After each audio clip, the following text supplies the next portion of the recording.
네, 안녕하세요. 어, 언어논리 심화 강의 김민주라고 합니다. 어, 네, 이번에 10월 14일부터 11월 1일까지 언어논리 강의가 진행될 예정이고요. 주로 저번 강의에서는 08년, 09년부터 16년까지의 기출을 다뤘다면 이번에는 17년부터 가장 25년 최근 기출 피셋이랑 리트 문제를 다룰 예정입니다. 그래서 강의 진도표를 보면은 1주차부터, 1회차부터 7회차까지는 언어추론이, 주제고요. 그 다음부터는 논증 분석, 그러니까 좀 더 추론에 관련된, 그 선지, 기억, 니은, 디귿을 정확하게 판단을 하는 논증 분석을 할 예정이고, 그 마지막에 한 12회차부터 15회차까지는 논리 퀴즈 를 주제인데요. 근데 논리 퀴즈 같은 경우에는 퀴즈 문제가 그렇게 또 많지는 않아서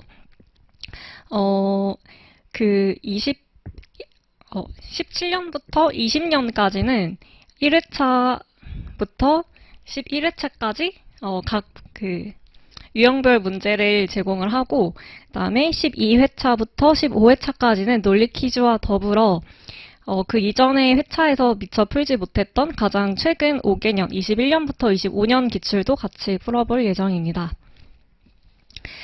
그러면 바로 첫 번째 주제인 범주 파악하기와 내용일치 문제를 풀어보겠습니다. 먼저 내용일치 같은 경우에는 어떻게 푸는지부터 얘기를 해보겠습니다. 지문에 어디에서 출제될지 알 수 없기 때문에 먼저 첫 번째로는 선지를 보고 핵심 키워드를 판단을 합니다.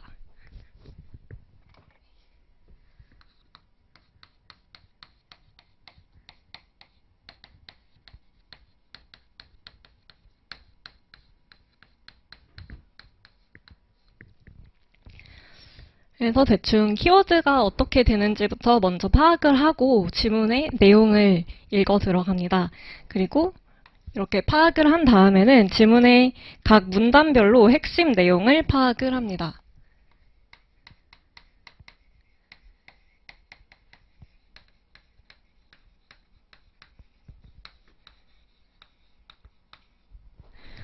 그리고 이때 당연히 글의 흐름을 잘 파악을 해야 되기 때문에 흐름을 알려주는 접속사 같은 게 중요하고요. 또 글을 빠르게 키워드 중심으로 읽어가면 좋겠습니다.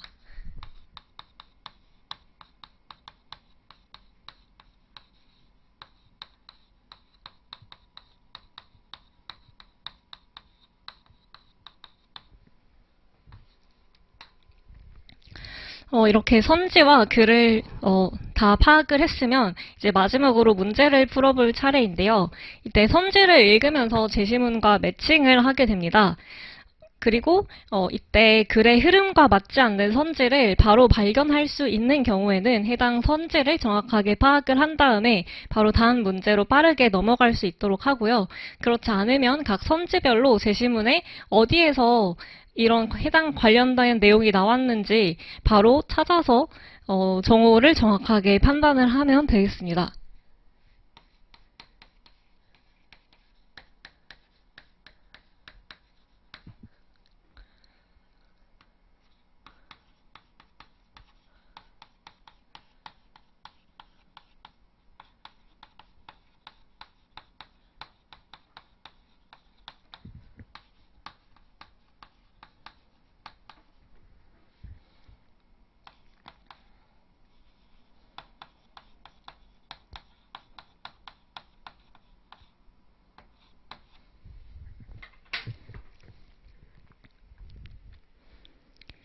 네, 그러면 바로 17년 1번, 2번 문제 5분 동안 풀어보겠습니다.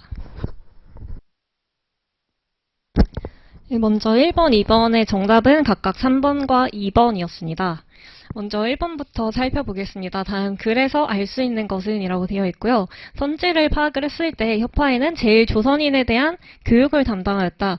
조선 총독부와 긴밀한 협조관계, 그 다음에 전시 노동동원자에 대한 감시, 협파에 조직적으로 저항하였다는 내용, 그 다음에 일본 경찰에 협력한 조선인 친일 분자들이 협파의 간부를 맡기도 하였다라는 내용 등을 통해서 협파회가 일제강점기 시대에 어떤 역할을 하였는지를 중심으로 글을 읽어보면 되겠습니다.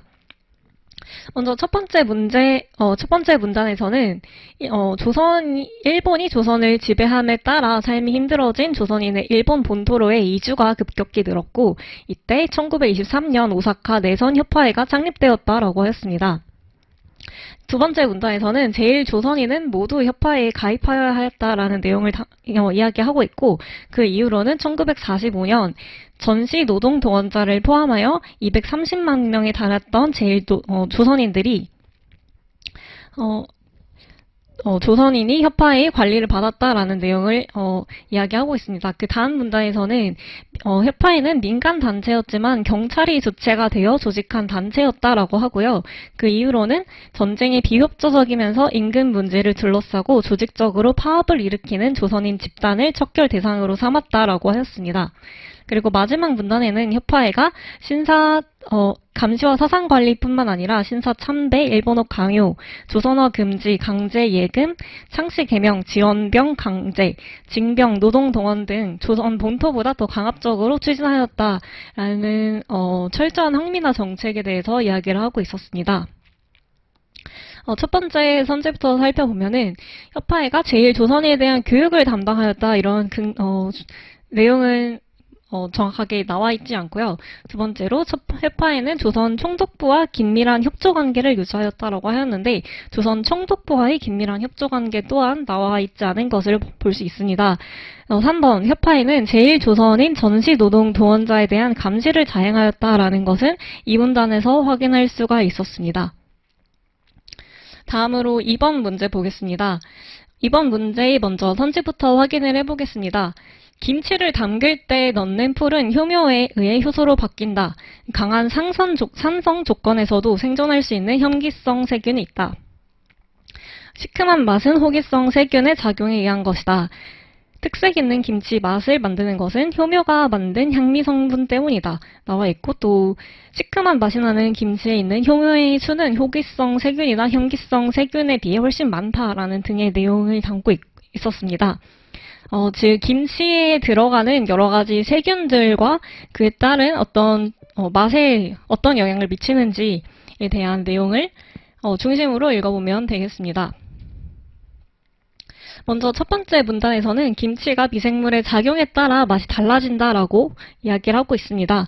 그리고 풀에 들어있는 전분을 비롯한 여러 가지 물질이 미생물이 쉽게 자라날 수 있는 영양분의 역할을 하고, 그리고 효소의 작용에 의해서도 발효가 일어날 수 있다라는 내용을 이야기를 하고 있습니다. 그 다음 문단에서는 김치의 발효 과정에 관여하는 미생물에는 여러 종류의 효묘, 호기성 세균, 그리고 유산균을 포함한 혐기성 세균이 있다라고 하였습니다.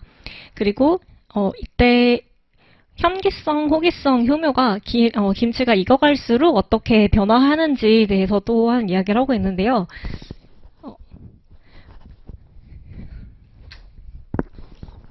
이런 식으로 시간에 따른 관계를 바로 이야기를 하고 있을 때는 이걸 좀 더 바로 파악을 할 수 있게 시각화를 하면 좋겠습니다.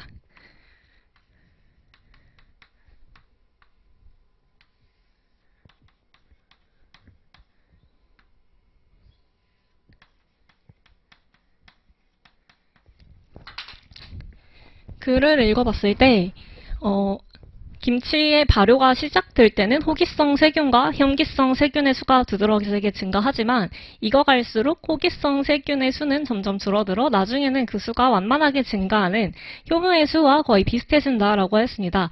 그런데 혐기성 세균의 수는 김치가 익어갈수록 증가하며 결국 많이 익어서 시큼한 맛이 나는 김치에 있는 미생물 중 대부분을 차지한다 라고 하였습니다. 그리고 유산균이 혐기성 세균의 대표적이다라는 얘기를 다시 한번 강조를 하고 있었습니다. 마지막 문단에서는 실제로 각각의 세균이 또한 어떠한 맛에 영향을 주는지 또한 이야기를 하고 있습니다. 호기성 세균도 독특한 김치 맛을 내는데 도움을 준다라고 하고 있고요. 효묘는 탄수화물을 분해할 수가 있고 유산균은 당을 분해해서 시큼한 맛이 나는 젖산을 생산하는데 이때 김치가 익어가면서 김치 국물의 맛이 시큼해지는 것은 바로 이런 이유 때문이다 라고 되어 있습니다. 이런 과학적인 원리가 있을 때는 탄수화물 유산균에서 김치 맛이 시큼해진다라는 그 과정에서 유산균 키워드를 파악을 하면은 유산균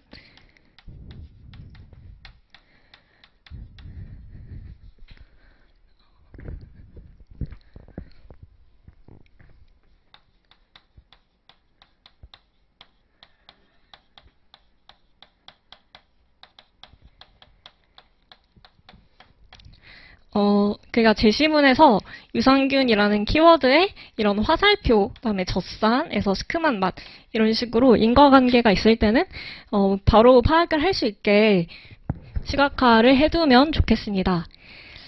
그리고 마지막 문단에서는 유산균의 발효 정도가 달라지고 이때 미생물이 만들어내는 여러 종류의 향미 성분이 더해지면서 특색 있는 김치 맛이 만들어진다라고 다시 한번 또 이야기를 하고 있습니다. 그래서 선지를 보겠습니다. 먼저 첫 번째, 김치를 담글 때 넣는 풀은 효묘에 의해 효소로 바뀐다라고 되어 있는데 그런 해당하는 내용은 풀에 대한 내용은 1문단에 나와 있지만 효묘에 의해 효소로 바뀐다라는 내용은 나와 있지 않았습니다. 다음으로 강한 산성 조건에서도 생존할 수 있는 혐기성 세균이 있다라고 하고 있는데 이 문단의 마지막 줄에 김치를 익히는데 관여하는 균과 매우 높은 산성의 환경에서도 잘 살 수 있는 유산균이 그 예이다 나와 있습니다. 그러면 산성 조건에서 생존할 수 있는 세균은 먼저 유산균이라고 글에 나와 있었고 그리고 유산균은 혐기성 세균이라는 내용 또한 이 문단의 첫 번째 문장에서 확인을 할 수가 있었습니다. 그래서 정답은 2번이었습니다. 3번 선제도 잠깐 보자면 김치 국물의 시큼한 맛은 호기성 세균의 작용에 의한 것이다 라고 되어 있는데 3문단 마지막에 김치 맛이 시큼해지는 것은 유산균이 젖산을 생성하기 때문이다 라고 되어 있습니다. 그러면 즉 시큼한 맛 또한 유산균의 작용 때문이었고 유산균은 혐기성 세균이었다 하기 때문에 호기성 세균의 작용에 의한 것이다 라는 또 내용은 알 수 없었다라는 것을 파악을 할 수가 있었습니다.